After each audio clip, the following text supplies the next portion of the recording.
말씀은 누가복음 6장 39절부터 45절까지 말씀입니다. 누가복음 6장 39절부터 45절까지 말씀입니다. 주님의 말씀을 받으시기를 바랍니다.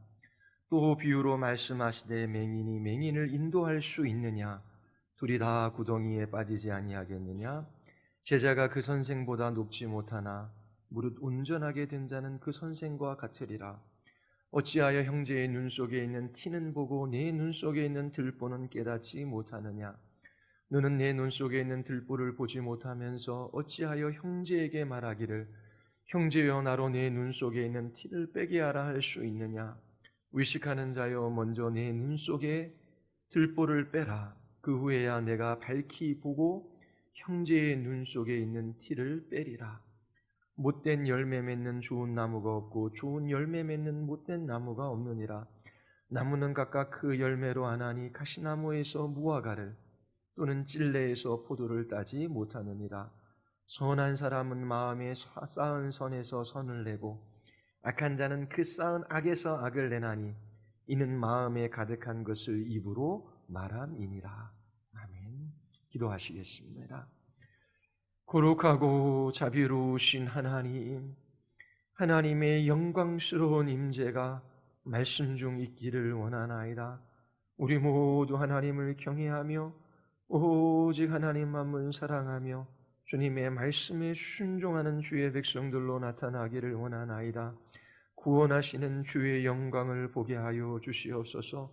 예수 그리스도의 얼굴에 나타난 하나님의 영광을 아는 참된 지식을 저희들에게 허락하여 주시옵소서. 성령 하나님께서 진리의 빛으로 우리의 단단히 굳은 마음들을 부드럽게 하여 주시고 녹여주시기를 간절히 원하오며 예수 그리스도의 이름으로 기도드리옵나이다.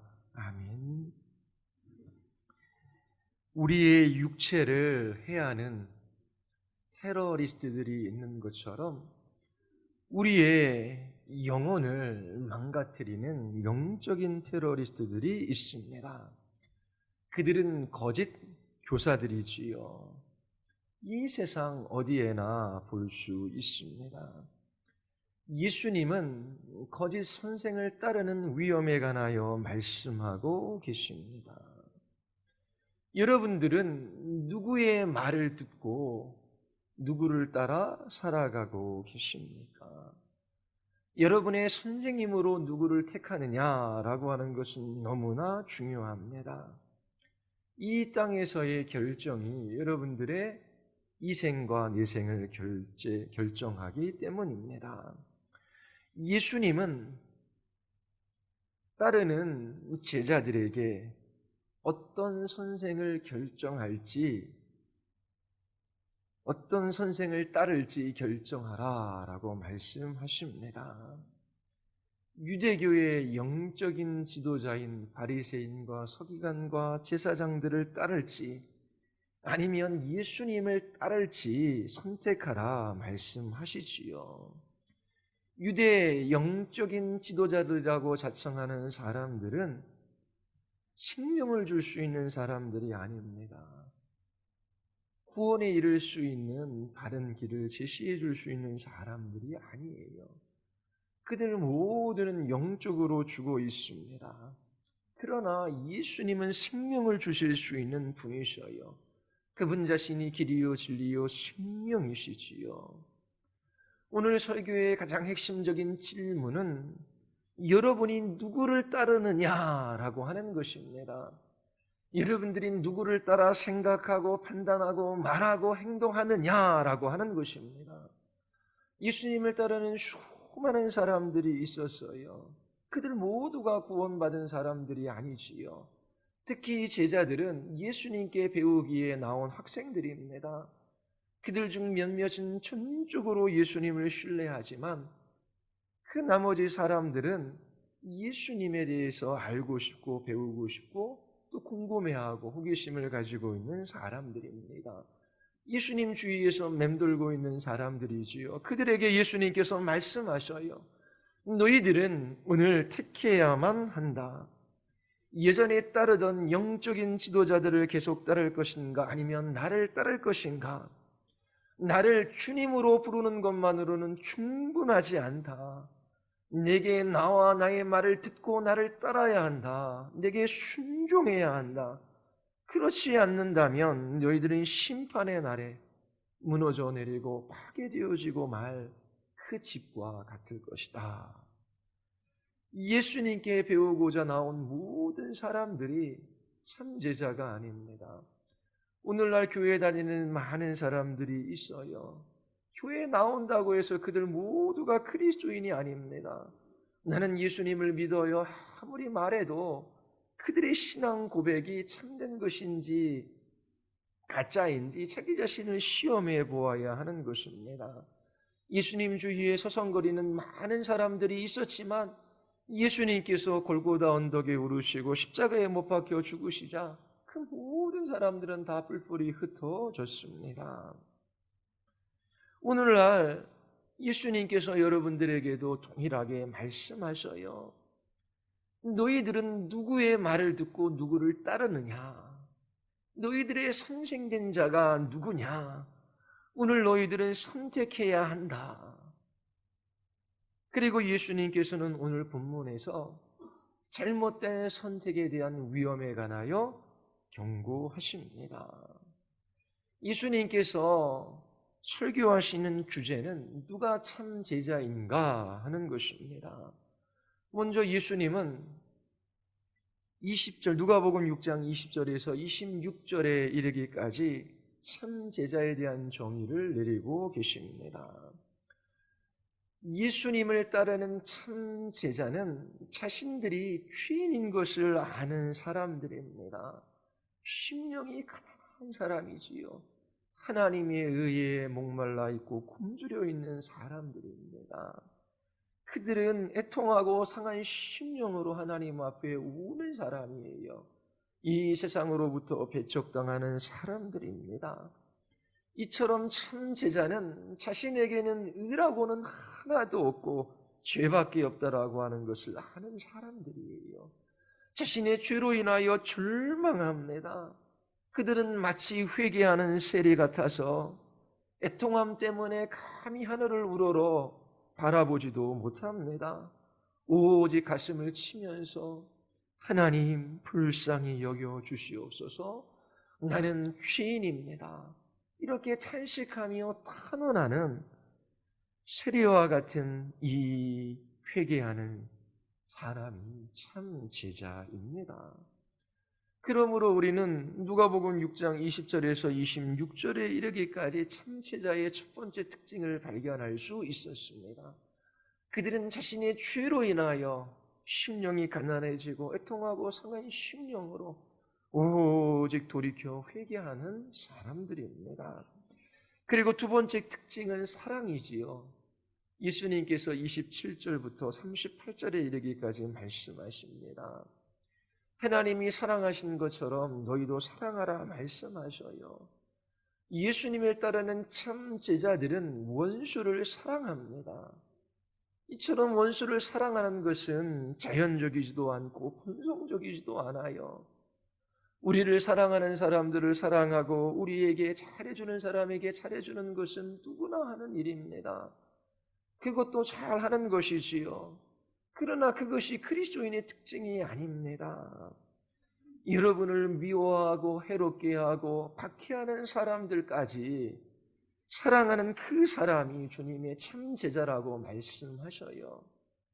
이렇게 원수를 사랑하는 것은 우리 인간 본성으로는 설명할 수 없어요. 우리가 원수를 사랑한다라고 하는 것은 하나님께서 여러분 안에 역사하고 계시다라고 하는 증거입니다. 여러분들이 주님의 참 제자임을 나타내기 위해서 원수를 사랑해야 합니다. 이처럼 원수를 사랑하는 이것은 하나님의 역사하심의 증거입니다. 회개는 하나님께서 여러분 안에 어떠한 일을 시작하셨다라고 하는 증거예요. 그리고 사랑은 하나님께서 여러분들의 마음 안에 지속적으로 지금도 역사하고 계시다라고 하는 명확한 증거입니다. 여러분들이 주님의 참 제자라면 자신이 얼마나 비참한 죄인인지를 압니다. 하나님께서 불쌍히 여겨주시지 아니하시면, 하나님께서 자비를 베풀어 주시지 아니하시면 소망이 없다라는 것들을 알아요. 그래서 하나님께 나아가 죄 용서를 구합니다. 주의 은혜를 사모하지요. 그리고 십자가를 붙듭니다. 하나님께서 이러한 사람들의 마음에 변화를 주셔요. 옛 마음을 제거하시고 새 마음을 주십니다. 성령을 보내주셔서 이제껏 사랑할 수 없는 사람, 원수까지도 사랑할 수 있는 그러한 사람으로 우리를 빚으시는 것입니다. 주님을 따르는 참제자의 특징은 원수를 사랑하는 거예요. 그리고 오늘 본문과 다음 주에 말씀드릴 말씀 속에서 주님을 따르는 참제자의 세 번째 특징을 예수님께서 말씀하셔요. 예수님이 주님이심을 인정하며 그분의 말씀에 복종하는 사람입니다. 참 그리스도인은 거짓 교사를 멀리해요. 그들은 자신이 죄인인 것을 알고 회개하는 사람입니다. 날마다 주의 은혜의 손길을 사모하며 주님이 주시는 하늘의 힘으로, 은혜의 힘으로 원수를 사랑하는 사람이지요. 그리고 오늘 본문에서 이야기하는 것처럼 참제자는 주님께 나와 그분의 말씀을 듣고 그분을 따르는 사람들입니다. 예수님이 나의 구원자, 나의 주님이라고 고백한 사람들, 그 입술의 고백이 그들의 삶 가운데 증거되어져야 합니다. 나의 생명의 주인이 예수님이시고 내 인생의 주인이 예수님이시다라고 고백하는 사람들은 당연히 주의 말씀을 듣고 주님을 따르지요. 예수님은 오늘 본문에서 거짓 교사를 따르는 네 가지 위험에 대하여 비유를 들어 말씀하십니다. 두 가지를 지난주에 말씀드렸어요. 오늘 나머지 두 가지를 더 말씀드리겠습니다. 지난주 여러분들에게 말씀드린 것도 요약해서 다시 한번 설교하겠습니다. 예수님께서 드시는 첫 번째 비유가 무엇입니까? 39절에 나오지요. 맹인에 관한 것입니다. 거짓 교사들은, 거짓 선생들은 눈멀어 있어요. 그들은 정확하게 실제를 볼 수 있는 눈이 없어요. 맹인이 맹인을 인도할 수 있느냐? 둘이 다 구덩이에 빠지지 아니하겠느냐? 지난주 예수님 당시에 이스라엘 전역에 맹인이 많았다라고 말씀을 드렸어요. 그리고 여기저기에 구덩이가 많았지요. 구덩이는 얇게 판 그것을 의미하는 것이 아니라 깊이 판 우물 같은 것을 말하는 거예요. 한 번 빠지면 헤어나올 수 없어요. 죽을 수밖에 없는 그런 곳을 의미합니다. 이것이 주는 영적인 교훈은 매우 간단하지요. 하나님 나라로 인도하는 길을 알지 못하는 선생을 따르는 것은 매우 위험하다라고 하는 것입니다. 그러한 선생을 따르는 사람들은 결국 하나님의 나라에 이를 수가 없어요. 맹인이 여러분을 인도한다라고 한번 생각해 보십시오. 그는 하나님을 알지 못해요. 하나님께 나아가는 길도 알지 못해요. 구원에 이르는 길도 모릅니다. 결국 맹인을 따르는 사람들은 구덩이에 빠질 거예요. 그 구덩이는 바로 지옥을 의미합니다. 그렇기 때문에 여러분들이 누구에게 나가 누구의 말을 듣고 누구를 따르냐라고 하는 것은 너무나 중요해요. 지난 한 주 여러분들은 누구의 목소리에 귀를 기울였습니까? 누구의 말을 따라 살았습니까? 여러분이 누구를 따를 것인가 결정하는 것은 여러분들의 영원한 삶을 결정해요. 예수님은 이스라엘의 종교 지도자들을 맹인된 인도자라 비난하십니다. 그러나 예수님은 길이요 진리요 생명이셔요. 예수님으로 말미암지 않고는 누구도 하나님 아버지께로 나아갈 수가 없습니다. 예수님께서 나는 세상의 빛이다. 나를 따르는 사람은 누구든지 어둠 속을 걷지 않을 것이다 말씀하셔요. 얼마나 복된 말씀입니까? 나는 눈먼 자의 눈을 뜨게 하기 위하여 오셨다라고 말씀하셔요. 인생의 실제들을 볼 수 있어요. 이 세상뿐만 아니라 영원한 주님의 나라도 바라볼 수 있는 눈을 주십니다. 볼 수 없는 사람들은 얼마나 비참하고 허망한지요. 땀 흘려 일하고 하루하루 살아가요. 그렇게 10년, 20년, 30년 하나님께서 인내하시고 그들을 선대하시고 경고하시고 복음으로 초청하시지만 그들은 눈멀어 여전히 세상을 따라 세상 길로 걸어갑니다. 그들에게 남는 것이 무엇입니까? 잠시 세상이 그들에게 즐거움을 주지만 그 즐거움이 그들을 구원해 줄 수 있습니까? 결국 멸망과 파멸에 이를 수밖에 없어요. 예수님이 길입니다. 예수님이 빛이에요. 예수님은 볼 수 있는 눈을 가지고 계셔요. 그분은 하나님을 아십니다. 하나님께 이르는 길에 관하여 우리에게 알려주실 수 있으셔요. 진리를 아시고 진리 가운데 여러분들을 이끄실 수 있는 유일한 분, 바로 그분이 예수님밖에 없습니다. 아무리 세상의 위대한 선생일지라도 그들은 여러분들을 하나님께로 이끌지 못해요. 그들이 이끄는 그 길 끝은 파멸이요 멸망이요 지옥밖에 없습니다. 여러분들이 오늘 누구를 여러분들의 선생님으로 결정할지, 어느 길로 걸어갈지 결단해야 하는 것입니다. 여러분들을 인도하는 사람이 장님이라면 여러분들은 구덩이에 빠질 수밖에 없어요. 이것이 거짓 교사를 따르는 첫 번째 위험입니다. 그들은 눈먼 사람들이에요. 거짓 교사를 따르는 두 번째 위험이 있습니다. 그들은 모두 이 땅에 속한 사람들입니다. 그들은 진리를 알지 못할 뿐만 아니라 그들은 하나님이 아니에요. 그들은 단지 죄인된 인간에 불과합니다. 6장 40절을 보십시오. 제자가 그 선생보다 높지 못하나 무릇 온전하게 된 자는 그 선생과 같으리라. 여러분은 잘해야 여러분들이 따르는 선생님처럼 될 수 있습니다. 여러분들이 아는 모든 것은 여러분들의 선생님께 들은 거예요. 선생님보다 더 뛰어날 수가 없어요. 여러분들의 선생님이 멈추어 서는 길에 여러분도 멈추어야 합니다. 그들의 한계가 여러분들의 한계예요. 그들에게 우려가 있다면 그것이 바로 여러분들의 것입니다. 여러분들은 배운 것 이상 알 수가 없어요. 이 사실이 너무나 두려운 거예요. 거짓된 교사를 따르면 여러분들은 그들을 넘어설 수가 없어요. 잘해야 그들과 같이 되는 것입니다.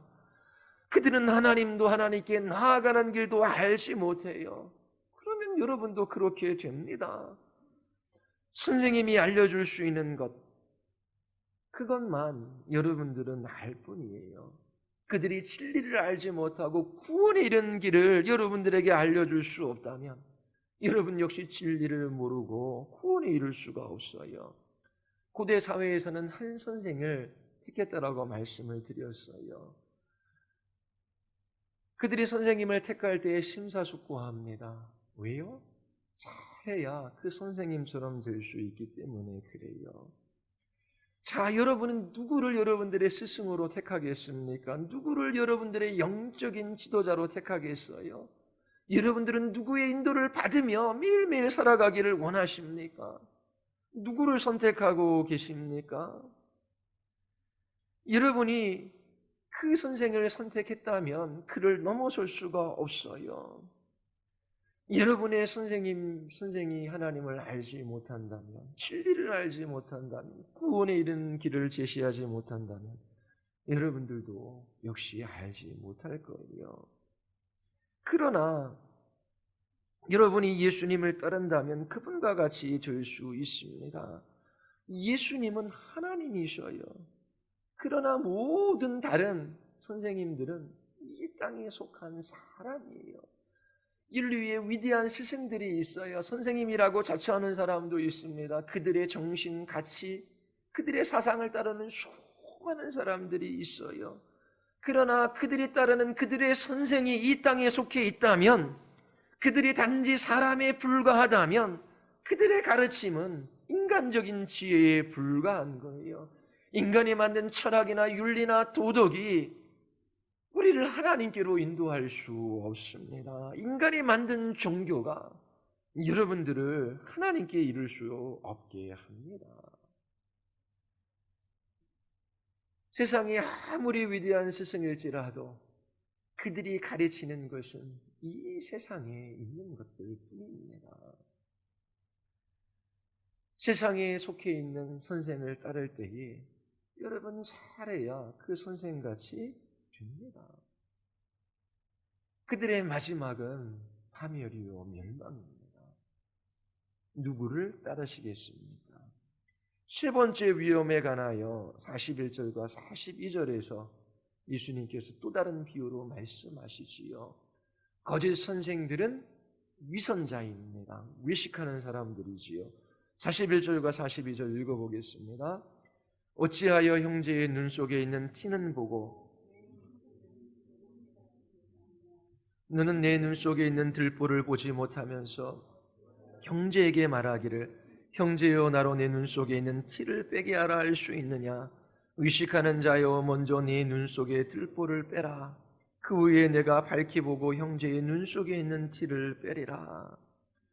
거짓 선생의 문제가 무엇인지를 우리에게 알려주고 있어요. 그들은 제대로 볼 수가 없어요. 자기 자신이 누구인지도 알지 못하기 때문입니다. 자신도 제대로 보지 못하는 사람들이 어떻게 다른 사람들의 문제를 보고 해결해 줄 수 있겠습니까? 자신들에게 큰 문제가 있음에도 불구하고 다른 사람들의 문제를 해결해 주겠다고 나서는 그것이 바로 난센스입니다. T라고 번역된 헬라어 단어는 카르포스예요. 이것은 여러분의 눈 속에 들어간 아주 작고 가는 모래 같은 것, 그런 것들을 말하는 것이 아니에요. 이 티라고 하는 것도 왕겨, 나무 조각 또는 지푸라기, 그런 것들을 의미해요. 작은 게 아니잖아요. 그러니까 이러한 티, 이 작은 나무 조각 같은 것들은 여러분들의 눈에 심각한 문제를 일으켜요. 어떤 선생이 나타나 말합니다. 여러분 행복하십니까? 여러분들이 행복하지 않은 이유를 제가 말씀드릴게요. 여러분들이 고난과 고통과 악으로 인하여 신음하고 있지요. 제가 참으로 복된 길에 관하여 가르쳐 드리겠습니다. 여러분들의 문제가 무엇인지를 알려드릴게요. 나를 따라오면 이 세상에서 참으로 행복한 삶을 살아갈 수 있습니다. 복된 사람이 될 수 있습니다. 여러분의 문제를 제가 해결해 드리겠습니다. 나만 따라오십시오. 이처럼 거짓된 선생들은 사람들 안에 있는 그릇된 것들을 찾아내어 끄집어내려고 해요. 그런데 문제는 그 거짓된 선생들의 눈에 도코스가 있다라고 하는 것입니다. 이 도코스는 집을 지을 때 사용하는 들보를 가리키지요. 양쪽에 벽을 치거나 기둥을 댑니다. 그리고 이 두 기둥을 연결하는 위에 되는 큰 나무가 들보입니다. 그의 눈에 들보가 들어있기 때문에 다른 사람들을 제대로 볼 수가 없어요. 어떻게 다른 사람의 문제를 발견하고 그들의 어려움을 해결해 줄 수 있겠습니까?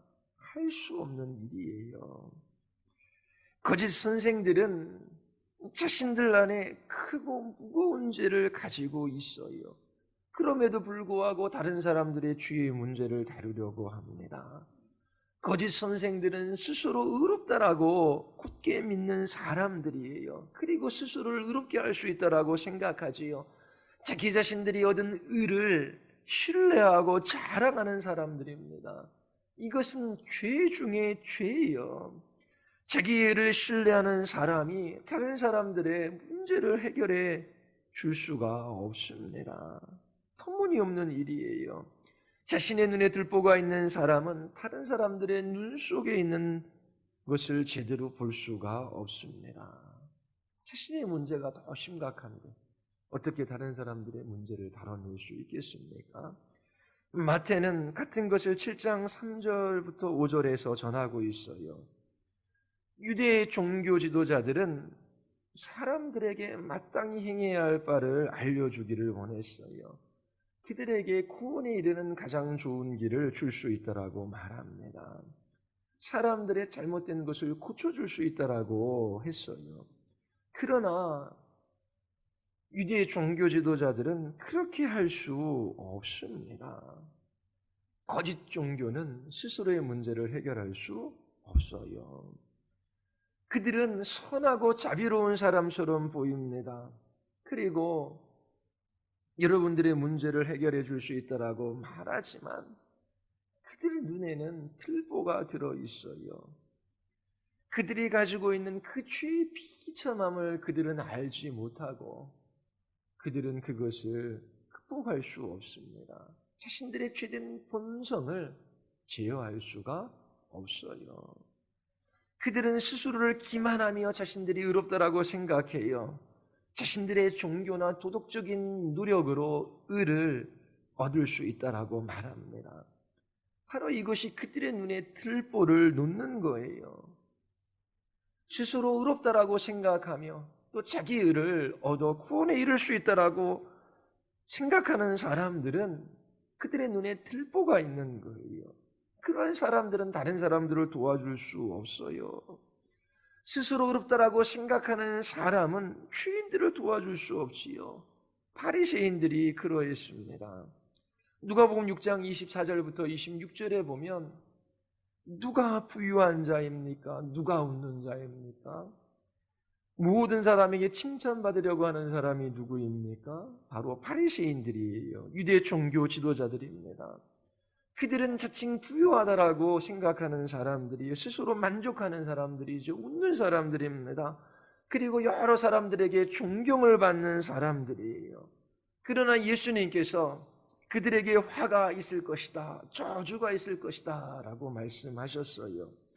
마태복음 23장 13절과 15절에서 화 있을진저 위식하는 서기관과 바리새인들이요 라고 말씀하십니다. 그리고 그들의 위선을 드러내셔요. 그들의 외식이 무엇인지를 정의 내리시지요. 마태복음 23장 25절에 보면 잔과 대접의 겉은 깨끗이 하되 그 안에는 탐욕과 방탕으로 가득하게 하는도다. 이게 외식에 대한 정의입니다. 눈먼 바리새인이여 너는 먼저 안을 깨끗이 하라. 그리하면 겉도 깨끗하리라. 휘칠한 무덤 같으니 겉으로는 아름답게 보이나 그 안에는 죽은 사람의 뼈와 모든 더러운 것이 가득하도다. 겉으로는 사람에게 옳게 보이되 안으로는 외식과 불법이 가득하도다. 자칭 유대인의 선생이여 영적인 지도자라고 말하는 바리새인과 서기관들의 모습이 이러하다라고 하는 거예요. 인류에 훌륭한 수성이 있다라고 하지만 그들의 내면은 다 똑같습니다. 위선이라고 하는 것은 내면보다 외면을 더 좋게 보이려고 애쓰는 거예요. 겉으로는 도덕적이고 윤리적인 삶을 살아가지만 그들의 안은 탐욕과 방탕으로 가득 차 있습니다. 그렇게 위식하는 이유는 다른 사람들의 인정을 받으려고 하는 것이지요. 다른 사람들이 자기 자신을 높여주기를 원하는 마음에서 위식합니다. 여러분들이 보듯이 거짓 종교 지도자들의 마음은 더러워요.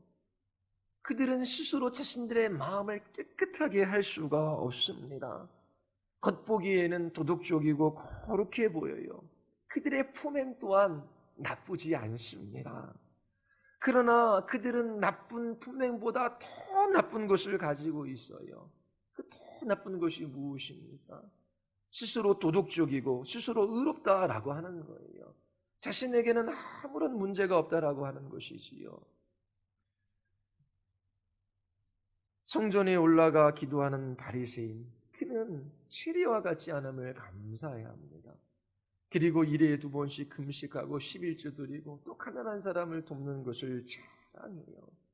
이와 같은 바리새인들이 위선자입니다. 위식하는 사람들이에요. 겉은 번지르하지만 속은 썩은 시체 냄새가 나는 사람들이에요. 이 위식은 너무나 무서운 죄입니다. 그들은 자신들의 죄에 대하여 눈멀어 있어요. 비참한 사람들이지만 정작 자신들은 알지 못합니다. 이처럼 자기 의를 신뢰하고 스스로 의롭게 될 수 있다라고 말하는 사람들은 죄인이에요. 예수님은 반복적으로 바리새인과 서기관들의 의를 정죄하십니다. 그들은 자기들의 의에 눈멀어 있어요. 그들의 의는 자신들의 눈에 들보와 같아요. 그들은 보는 것 같지만 보지 못하는 사람들입니다.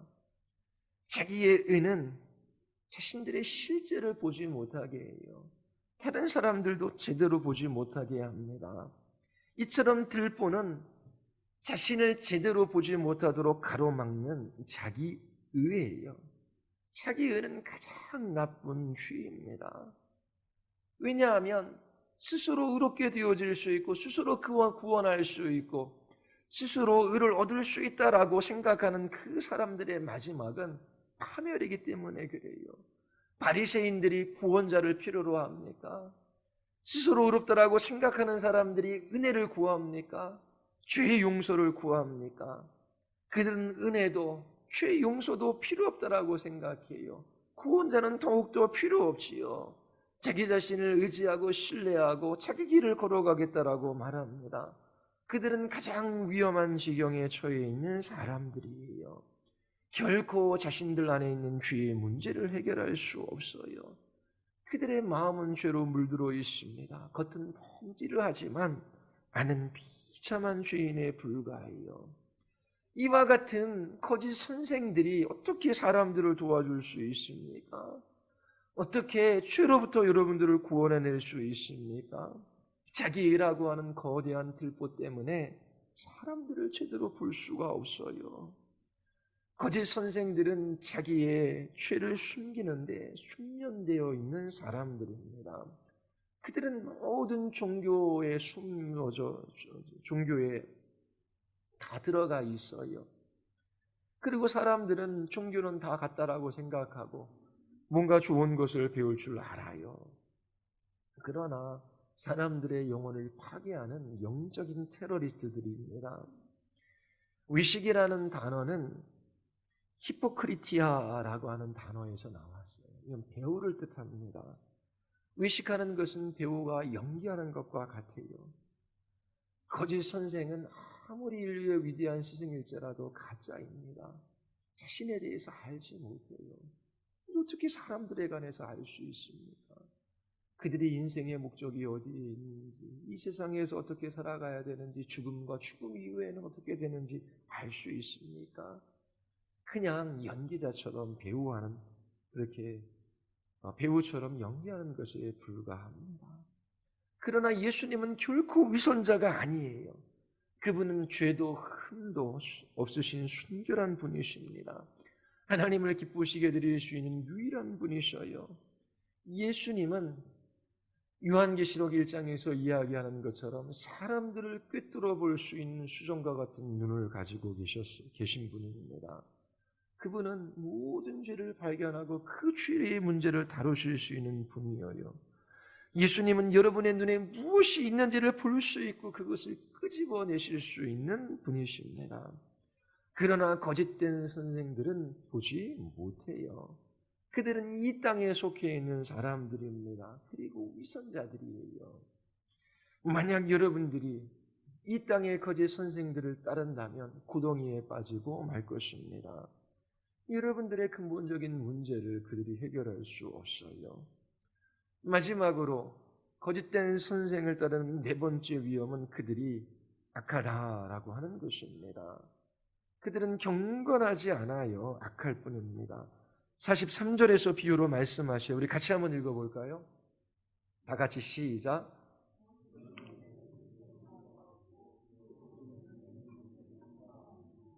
너무나 자명한 일이지요. 나무의 열매는 그 나무의 상태가 어떠한지 정확하게 드러냅니다.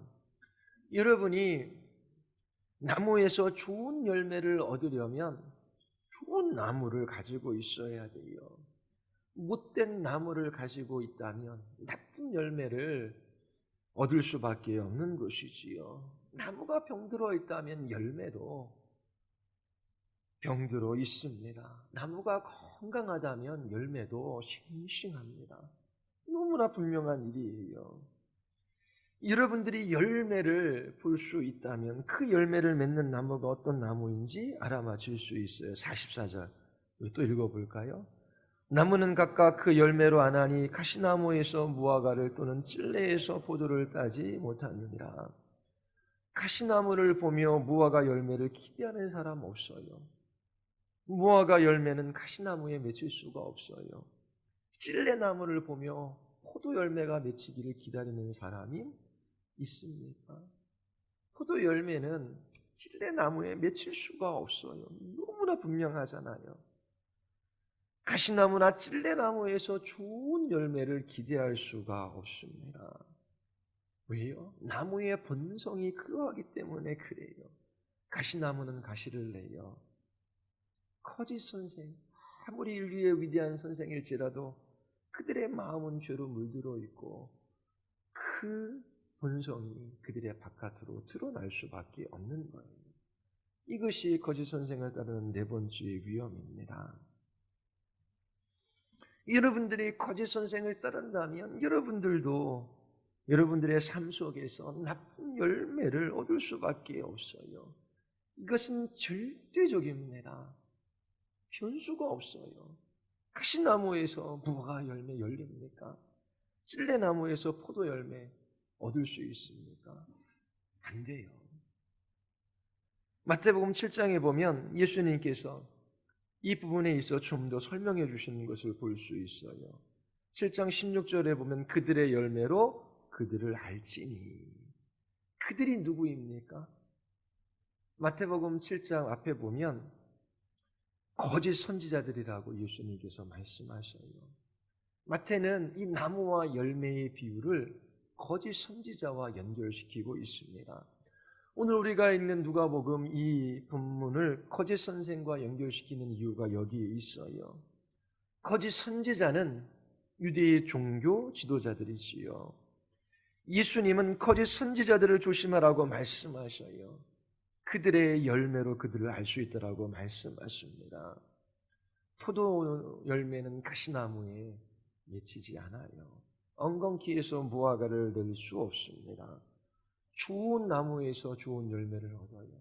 나쁜 나무는 나쁜 열매를 맺을 수밖에 없어요. 좋은 열매를 맺지 못하는 모든 나무는 잘리어져 불에 던져질 뿐입니다. 열매로 그 나무를 알 수 있어요. 예수님께서 거짓 선지자들에 관해서 말씀하시는 것입니다. 그들은 나쁜 열매를 맺습니다. 여러분들이 찾는 먹음직스럽고 보암직스럽고 탐스러운 열매를 거짓 선생들은 맺을 수 없어요. 그들의 마음이, 그들의 죄된 본성이 그러하기 때문입니다. 여러분들이 거짓 선생을 따른다면 여러분들이 맺는 삶의 열매도 마찬가지일 거예요.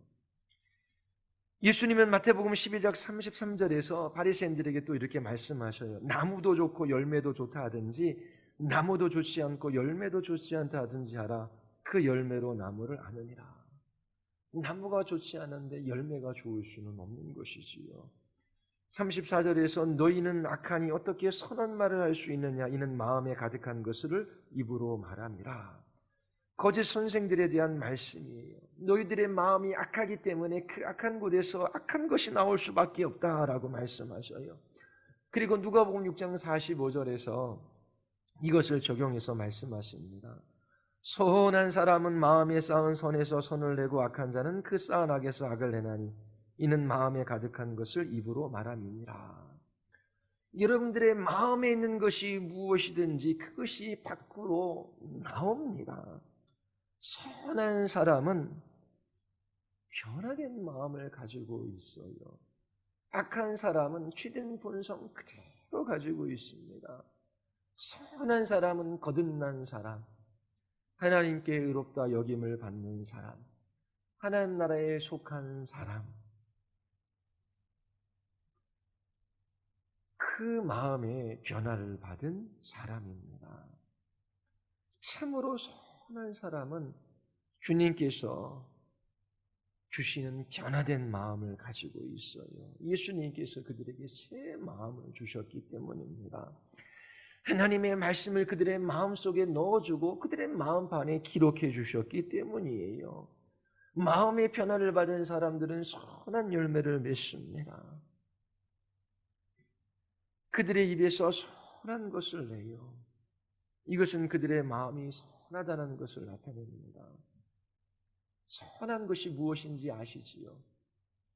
선의 기준이 사람에게 있지 않아요. 내 눈에 보기에 좋은 것, 그것이 나에게 나쁜 것일 수 있잖아요. 하나님 보시기에 좋은 것이 선입니다. 하나님께서 마음의 변화를 주신 거듭난 사람들은 이 변화된 마음 속에서 선한 것을 내요. 주님 보시기에 좋아하시는 것들을 따라 살아갑니다. 악한 사람은 악한 마음을 가지고 있어요.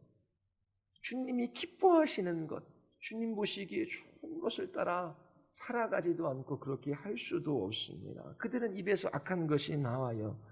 그의 입에서뿐만 아니라 행위에서도 나오지요. 입은 단지 악한 것을 나타내는 첫 번째 장소일 뿐이에요. 여러분들의 본성을 나타내는 가장 쉬운 장소가 입입니다. 여러분의 본성을 대변하는 것이 바로 입이다라고 말씀하셔요. 자, 결론입니다. 누구를 따르시겠습니까? 누구를 여러분의 선생님으로 택하시겠습니까? 나는 선생 필요 없어. 나는 나를 따라 살아갈 거야. 얼마나 바보 같은 사람입니까? 이 세상에서 자기 자신을 인도해 줄 선생을 찾아 헤매는 사람이 있어요. 아무리 세상의 위대한 선생일지라도 그들은 거짓 교사들입니다.